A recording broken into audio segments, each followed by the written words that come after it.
Out and out স্পষ্ট কথা বলি, এই সরকারের কাজ খাল কাটা না, নদী খনন করা না। রক্তের মধ্য দিয়ে আইসা আগামী 10, 20, 30 বছরও যদি নদী খনন করা না হয়, বাংলাদেশ মরে যাবে না। খাল না কাটলেও বাংলাদেশ মরে যাবে না। বাংলাদেশে গণহত্যার বিচার না করলে বাংলাদেশ মরে যাবে। বাংলাদেশের স্বাধীনতার সার্বভৌমত্ব বাঁচবে কিনা, এইটা প্রশ্নটা এখন নির্ভর করছে জুলাই বাঁচার উপর। জুলাই না বাঁচলে বাংলাদেশ বাঁচবে না।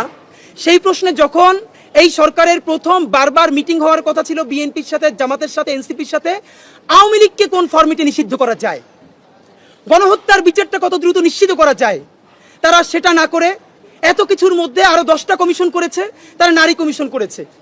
সম্পূরক প্রশ্ন আসবে তাই আগে বলে দিয়েছি, এই যে একটা নারী কমিশন করেছেন, এই নারী কমিশনের কোন নারী জুলাইয়ের আন্দোলনে সম্পৃক্ত ছিলেন? এই নারী কমিশনের কোন নারী গত 15 বছরে ফ্যাসিবাদ সংগ্রামে সামনের সারিতে ছিলেন? আমরা নারী কমিশন হলেও তো সেই আমাদের মেয়েগুলো যারা জান দিয়েছে রাস্তায়, সেখানে একটা মেয়েকে তো আমরা দেখতে পাই না। কতক্ষণ নারী কমিশনের, এর মানে কি নারী সংস্কার লাগবে না? জুলাই যদি বেঁচে যায়, বাংলাদেশের স্বাধীনতার সার্বভৌমত্ব যদি বাঁচে, তাহলে আমাদের সকল সংস্কারগুলো ধীরে ধীরে হয়েই যাবে ইনশাআল্লাহ।